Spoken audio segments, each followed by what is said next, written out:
Good morning, and welcome to another inspiring episode of the Good Morning Minute podcast, where we start the day with purpose, passion, and a little bit of power. I'm your host, Angelina Mojica, and I'm excited because today's conversation is part of our special series in partnership with the Empower Her Steps virtual conference, a movement rooted in helping women rise, heal, and walk boldly into the life God has designed for them. Our mission is simple but powerful, empowering a life of purpose. Because we believe when a woman finds clarity in her calling, everything changes for her family, for her community, and for generations to come. So friends, grab your coffee, take a deep breath, and get ready to be uplifted as we dive into real stories, bold lessons, and great steps towards purpose with our incredible guest today. Our guest is Lauren. Lauren, thank you so much for being here. Yeah, thank you so much for having me. I'm excited to have this conversation with you. Yes, and I'm excited to get to know you further. Before we do so, I'd like just to kind of open up and give you a little bit of time to share your story or a Sure. little bit about yourself. Yeah. Sure. So I'm Lauren Pearlingi. I am an intuitive human design business guide and trauma healer. I have a lot of different avenues that I use for that. Shamanic healing, obviously trauma healing, but most importantly, human design and gene keys and mixed with astrology. So the way that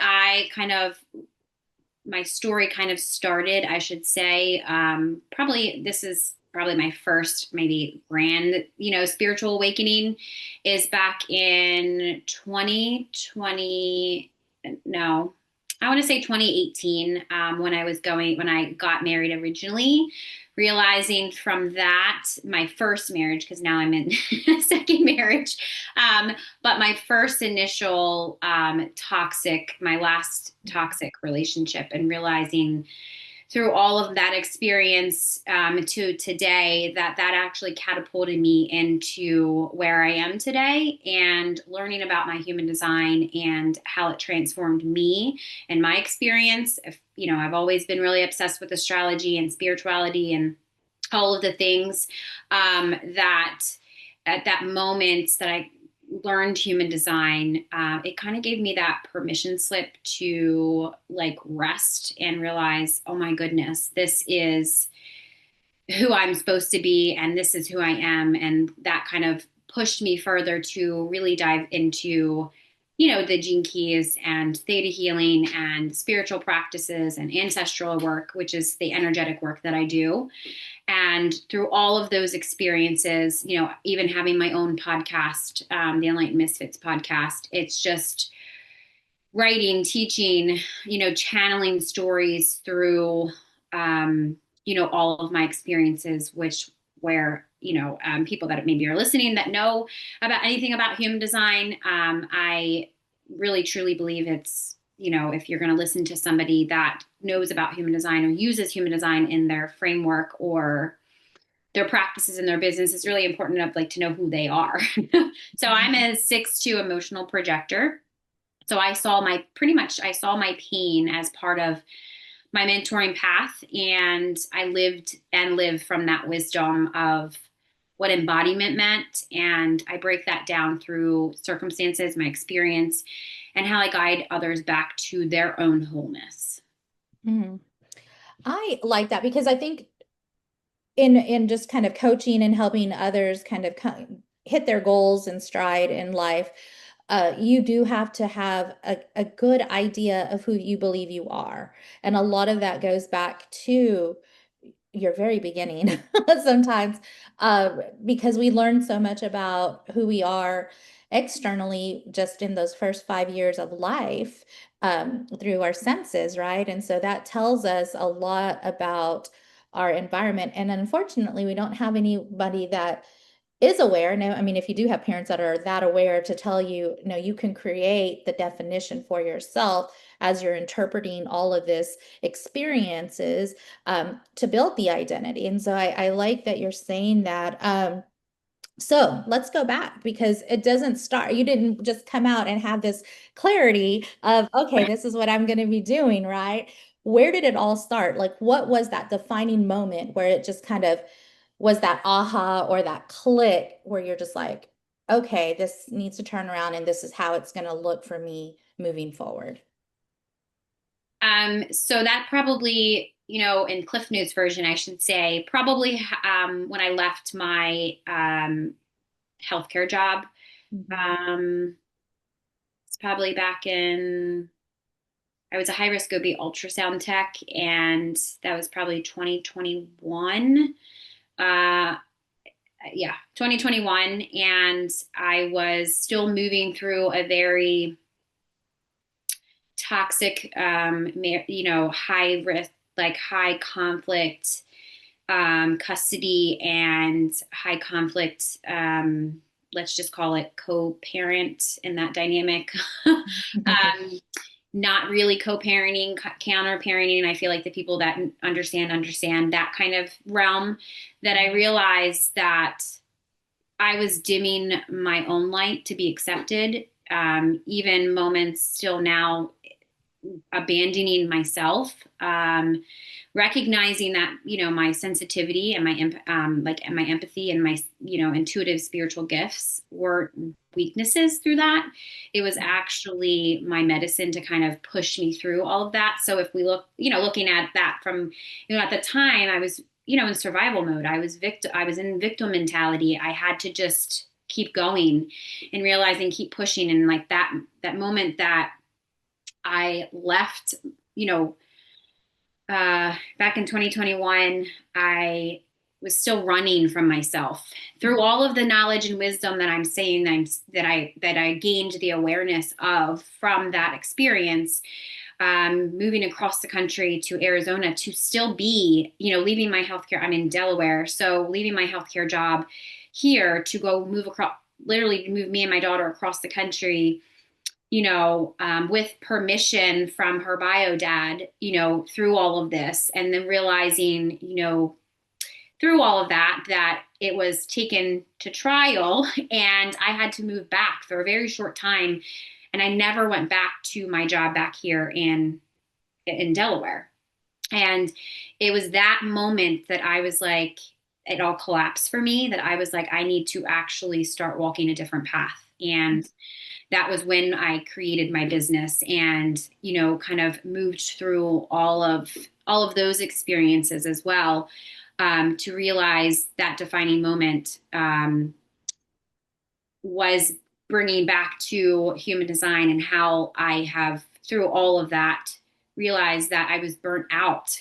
I was constantly burning through cycles of three, and not honoring my own energy, and, people pleasing and going through my own trauma cycles, and really the human design piece, and why it's, I believe, and I tell people this all the time, that I feel like everybody just understanding their human design or whatever system they want to use, it could catapult them into, oh my God, I'm living my life out of alignment. Even people that feel like they are in alignment, they learn human design and they're like, I'm still out of alignment. And it's like getting back in, not that you have to understand human design to that piece, but just understanding, where it comes from and your emotional waves and that sensitivity. It then became my purpose then. I think it's beautiful that you talk about in the beginning, because we all have a beginning where we are in that survival mode to some degree, some of us more than others, due to whatever circumstances or traumatic events that have happened in our life. But we do live sometimes from a victim mentality when we are not aware of our potential, when we're not aware of who we can totally be. And I like the term that you're using, which is human design, because we can be the creators of our life through what we want to build for ourselves, and that imagination of who are you trying to become, what are you wanting to put into the world.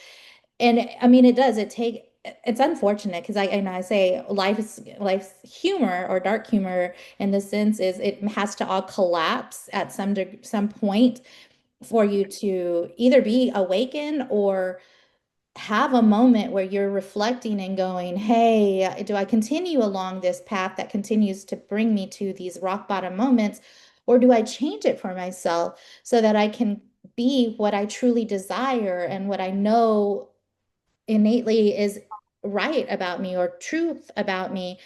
And so I know that was my story. And unfortunately, I was, a rock bottom. I was coming out of a second marriage that was very toxic as well. So I understand the co-parenting that you're mentioning, or, management of that. So I get it. And it's unfortunate that we have to do that. But when we do find the moment where we can open up just to receive, either the Lord's word, or, whatever it is that the listeners believe out there. But, for me, it's God. And so when I'm able to tap into the Lord and his holy wisdom, then I'm able to truly understand who I was created to be. And in those moments too, if you look at it, you can turn from that victim mentality into the thrive mentality of, what, this happened for me so that I could create and discover the purpose that I want to put into the world. Would you not agree? Would you think that was kind of similar to what you went through? Yeah, 100%.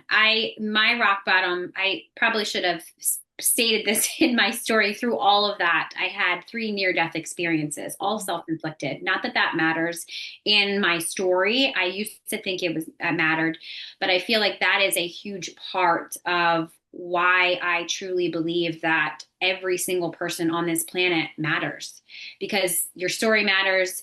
You matter. It's the mission behind my podcast. Your voice matters. Your Mhm. beliefs matter. They don't have to change because you believe one thing and I believe another. I believe that we all come from the same source, regardless of any belief system.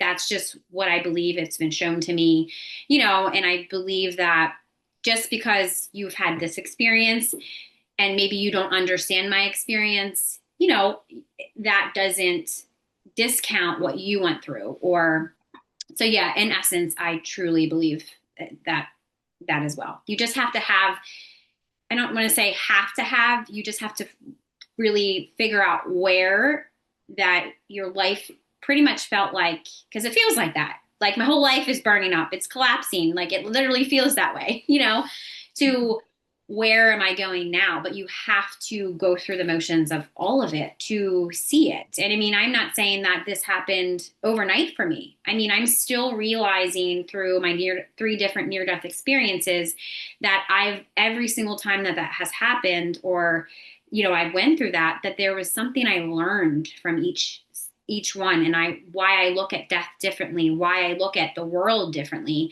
why I look at people differently, why I look at every situation that I went through prior to, I look at it differently. And that actually is the gift in itself, to be able to do that.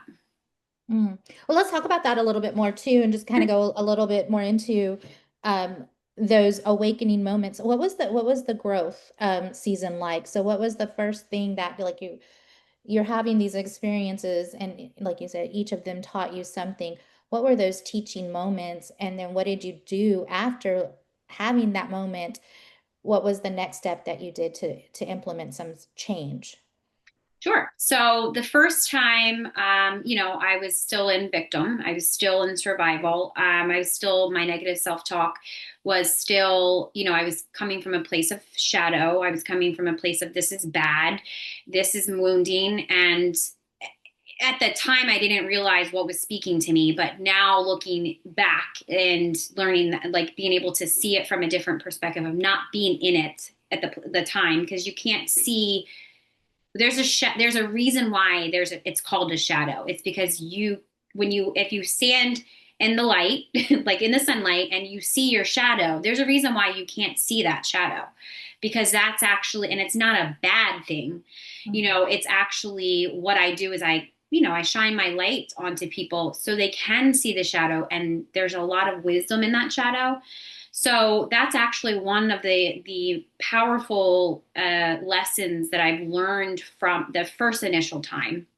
Um, and it was kind of like a layer, like, an onion. Healing is, everything's happening in layers. Like you get to one part of your healing journey, and then there's, another experience, another thing that you kind of have to dive deeper and deeper and deeper. So again, it's just not like we're not running to a finish line. It's a journey. So it's going to take time and a process. And through my whole life, I've noticed that my process is always in threes. three cycles, threes, learning three lessons, all the same thing. And it's like I stopped that, and you know, my lessons are quicker. I have more awareness of it. But initially, what brought that all to the forefront of everything is my awareness and being able to see the first step, like you asked, is awareness of what was happening or why maybe my soul chose to go through that, or how can I look at this from a more abundant, more gratitude filled, I have to do this versus I get to do this, or I had to go through that to get to the other side. But it's you have to go through that to see the light portion of that. So I think in essence to all of that, I think that's probably one of my biggest lessons that I've learned through all of that. Mm. And I like you're tapping into something that's really profound in the sense of you have to go through it so that you understand it, right? And that's one thing that just genetically we're built to fight, flight, or freeze, right? Our survival system and mechanism is to avoid the things that hurt us, to avoid the things that are painful. So we want to kind of skip through that. But when we do that, we are internalizing a lot of the stuff that keeps us from growing, keeps us from understanding who we truly are. And um, here I am sitting here, 49 years old, and I've just discovered this for myself in the past 5, 6 years. And so going through my own healing journey, it has unlocked so much understanding and empathy and compassion for not only myself, but for others too, to where I can truly say, in love, oh my gosh, what has happened to you? And remove judgment from Yeah. my eyes and remove, that from the vocabulary and really look at the internal person, the child that's hurting inside, inside a grown adult. Because I think that's the discovery there is what happened to you and how do we heal through that, but also how do we help heal others or bridge the healing for others through our own stories and through our own healing journey. And it's a journey, it's never ending. um Yeah. Unfortunately, you don't just hit like, oh, I'm done, I'm 100%. Yeah. I always say that too. And I'm like, I didn't say I was healed. I'm saying I'm healing Hmm. because and I just discovered this for myself. It's very recent. It's why I just, when we're recording this in November, I just finished is this week that I finished a virtual retreat about self-worth, and it was self-worth reset. And I had one idea in my mind, and then I switched to what I know to be true for myself of being vulnerable and authentic, and knowing the connection through being authentic and hearing my clients and just other people in my network say, they want to be authentic and this is their block of why they're not authentic. And I'm thinking to myself, like, okay, so for me, again, it was 3 days, I had three different processes, three different cycles that I had gone through myself very, very recently with all of the things that I know, that I realized it took me back of like that moment that I was sitting on my floor in my house and I had all these to-do lists and all these projects that I wanted to do but not finish. And I was at that moment, I realized I was still chasing validation, thinking that was successful, or to be successful, I have to be validated, and still going through these emotional loops, still going through these, self-sabotaging behaviors. And I was like, I stopped myself of how can I switch this for myself for what I'm doing? Because I'm hearing a lot of people say, if they're entrepreneurs, I do a lot of, business and human design together, combined together, along with energetic healing. But that, these things that I kept coming up of, people don't want to pay me, I'm not making money in my business. And, it's like, I understand that too, because I was there at one time and place. And sometimes through different seasons, I'm also, still transforming, and evolving. And I feel like, entrepreneurs can resonate with that. And, I feel like it came back to self worth and what's going on in the world right now. current day, so it always comes back to how can I help at least just one person help themselves to understand that, which I can't heal the world. We all can't heal the world. But if it starts with ourselves, that's actually, in my belief, how we actually can help the world heal. Mm. And that's good too. I like you mentioned one person at a time because I think that's the ticket there. Because if everyone goes from like you're doing one person at a time, but the person that you next touch also has that same idea and philosophy, and then they touch a person. That's where the ripple effect and it spreads and it becomes more and more and greater and greater. And I think that is how we heal the world, one step at a time for sure. Yeah. Lauren, so let me ask you, how has your story shaped who you are today? In every way, shape, or form. To answer that, but no, really.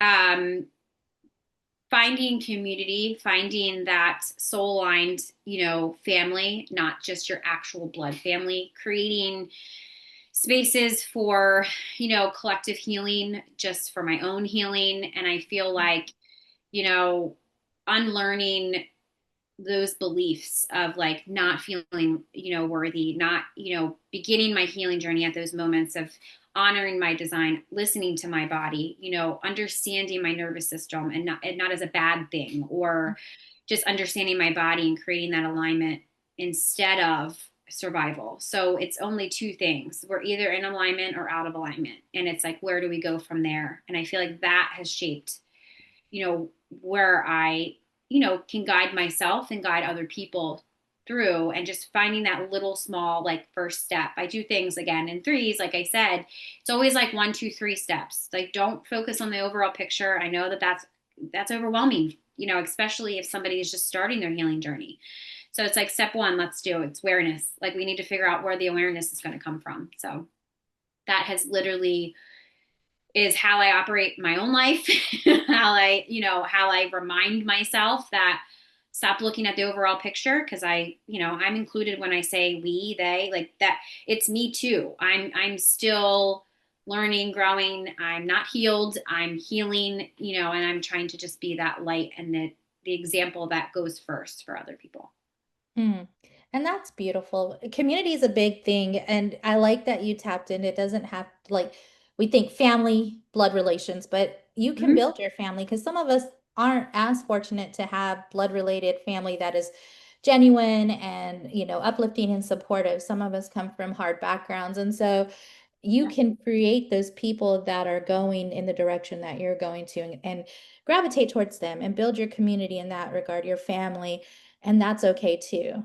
So, and it's probably even better because, we don't pick our parents. So it's like we could create the atmosphere that we need that is going to serve us and in the phase or season that we're in life to continue to move forward, to serve the greater good for sure. So, Lauren, working with the people that you work with, what kind of advice would you give someone who may be currently in that in-between phase? They don't quite know what to do next, or they're doubting themselves. What kind of advice would you give that person? Kind of advice I would give. The advice that I would give is I would invite them to practice self compassion, maybe grounding, maybe nervous system regulation, because the when we're out in life in the general population, or it's overstimulation, it's constant projection, it's how do I fit this into my life, because life is messy, and it's the in between. I look at the in between messy as very sacred, and it's where the identity dissolves, right before this aha moment. And if we rush that, then you miss that. And I I talked about 3 cycles, cycling 3 different things. I used to always miss that, and that was actually the key to rushing, because I had to feel like I had to fix things or integrate things, and I started to trust myself and my body, and that's what I teach, my clients, or just I practice what I preach. And I have to sometimes remind myself that, Lauren, actually take your own advice, and just trusting that pause is actually progress. Mm. That is huge wisdom for anybody that is listening. Because, and I've never heard the in between described in such a manner, but when you're talking, immediately what comes to mind for me is you're crossing the fear barrier because fear is designed to let you know that you're stepping into something that you have no awareness of. And so for many of us, we see that fear and it holds us back. But for those of us that decide, okay, I'm going to take the leap of faith and jump over and walk in it. Absolutely. You start letting go of the things that were holding you back. That's where you start embracing some of the newness of who you are becoming and where you're headed, and you're learning, more things. But it is a pause as well. And I like that you mentioned the pause is still progress. It's Yeah. okay to be there and to feel a little uncomfortable because that's where you're growing and that's where you're learning and that's where you're becoming aware of something that was hidden, maybe because of fear, maybe because of whatever. But I love that you mentioned that. So, Lauren, what does living with purpose look like for you now? So living in purpose for me looks like alignment. So creating and serving from my energetics blueprint, my human design, versus forcing things or chasing things. I do have moments that I do, again, like I said earlier, about chasing validation. It's just my reminder to myself that let me actually get back into alignment. And well, alignment is, it's not a good or bad, positive, negative. It's just like black or white, we light or dark. It's polarity, like we need it, in our life. So um, that's what my purpose looks like. Also embodiment. So I embody everything that I'm not performing. I'm embodying what I'm leading with, what I'm talking about, being very vulnerable, which again is connected to that connection that, Mhm. you know, I often hear people think that I need to be authentic, or I'm trying to be authentic, or like those type of words. And it's like, it's very simple. You are authentic. You are, and if you're trying to do something and chasing it, that's when the unalignment or like not being in alignment comes from that purpose. Like I need to find my purpose. And through human design or gene keys or whatever that you're, whatever system that you're using, whatever your belief is, you don't need to find anything. You are that. It's like I remind people, you are the purpose. That you don't need to chase it, you don't need to find it, you don't have to figure it out. You are that. So I think freedom in that is exactly, that devotion piece, to your energy, to your mission, to your family that you choose or don't choose. I believe on a soul level that we all choose our family, and it's because it's for lessons, and a deeper, I'm going to go deep, right? Like, Mhm. Mhm. on a soul level, we do choose our experience. And, that has also opened me up to understanding control and how control is so delusional. And none of us really have control, even though that's projected in society that we do have control, we don't. I mean, some people could argue I could be wrong. Sure, I can be wrong. Like this is just my perspective, but everything is predestined. It's all written, and we only really have control of our humanness, and everything else is guided by whatever you believe, higher power, God, universe, source, whoever. That's what's controlling this, human experience, as I say it. Mm. It's to Yeah. be experienced. And I believe that my purpose models that. And I tried, tried to do many different things before, and they all failed. And that failure was my kind of signal to myself that I need to stop trying and trying to, put all this pressure on myself and kind of build my life and business that honors my actual soul versus my humanness. Mm. That's beautiful. Um, Yeah, and as you know, you're talking about alignment and you're describing it.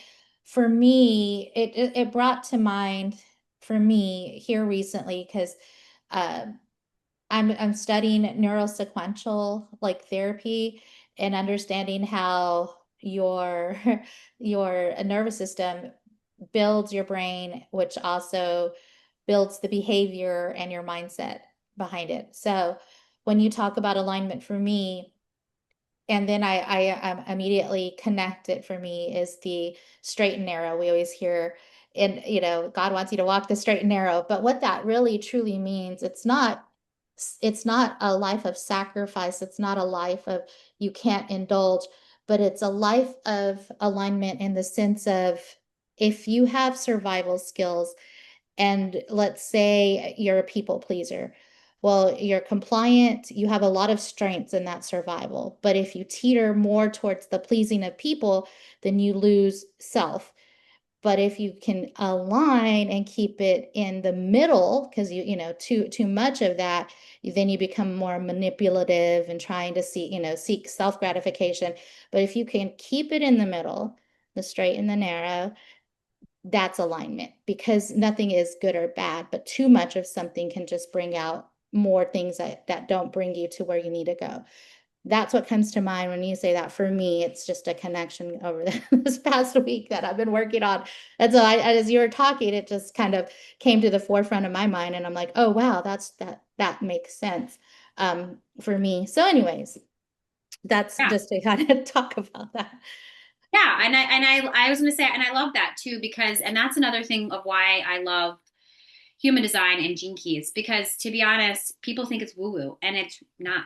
It's actually science. It's quantum physics. It's Mhm. backed by, sure, there's astrology. People might think astrology is woo woo. It's not. It's literally energy. Like, there is, there's the I Ching is involved, the chakras, obviously they're not, they're in our bodies that you can't see, but it's a lot of ancient body of wisdom and it's just another tool that you can use to understand yourself. And it's like your roadmap, and you could use human design and believe whatever you want to believe, but it's just like we're all energetic. Mhm. We're all like, we're energy. Like if you believe in energy, everything is energy, then science fits you into a box. So sure, it's backed by science, but it still kind of fits you into a box and like understanding just like the energetics behind it. And all of us, we have a humanness and we have a soul. We have both. So it's, and we also have lessons and all the other stuff in between Yeah. that, that's your subconscious, your belief systems, it's all shaped there. And I think that's why I was always obsessed with how the brain worked and science and like, why is everything the way it is? And like, why is this, like I was always the little kid that asked why. And I always wanted to know the root of things, the deeper reason. And that's why when I was very young, I loved astrology. I loved the moon. I loved the stars. I loved the planets. I loved to, I mean, at the time we didn't have Google. So I would read books and I would be going to the library and read my encyclopedias. Like I would just want to know all of the things. So now it makes sense now. And there's so many aha moments just understanding my chart and understanding the deeper levels to everything because that's where our answers are and our body knows, like our nervous system knows, our body does not lie to us, we just don't listen to it, so yeah. Yeah. I would agree with that. Yeah. Okay, well, Lauren, as we're starting to kind of close out our conversation, I do have a question for you. It's one of legacy and impact. If today were your last day, what would you want to be remembered for? Wow, that's a heavy question, but very easy to answer. I would want to be remembered by helping women remember that their sensitivity, their intuition, and their stories are their superpower. And if they would like and open to it, creating a business from that healed lineage pattern is the ripple light through the collective that this world needs. Hmm. All right. Well, and then my final question to you, Lauren, is if you could leave maybe a word of truth or encouragement with someone listening today who's still trying to figure out their life purpose, what would it be? Um, just start doing something different that you're doing that's not working. I think that that's exactly just starting something new. If things are not working for you, then try something different. Mm. Simple and to the point. I like that. Yeah. Lauren, if someone wanted to connect with you outside of this podcast, how can they do so? So they can, my link tree is where they have all my links. So my podcast link to check out my podcast, to connect with me on YouTube, TikTok, Instagram, Facebook, all of the things, that would be where I would drive people to. Wonderful. All right. And then it will be, your information will also be located on the post to this interview. So, Lauren, I just want to say thank you so much for sharing your heart, your light, and your story with us today. Conversations like this remind us that purpose isn't about perfection, it's about showing up, growing through the things that we go through, and trusting every step matters. Here at the Good Morning Minute and through the Empower Her Steps movement, we believe every woman has a calling worth discovering and a voice worth using. So wherever you are today, friend, remember your purpose is powerful and you're not walking alone. So until next time, keep rising, keep trusting, keep walking boldly into the life God has designed for you. I am Angelina Mojica, your life coach, sending you much love, much peace, many blessings.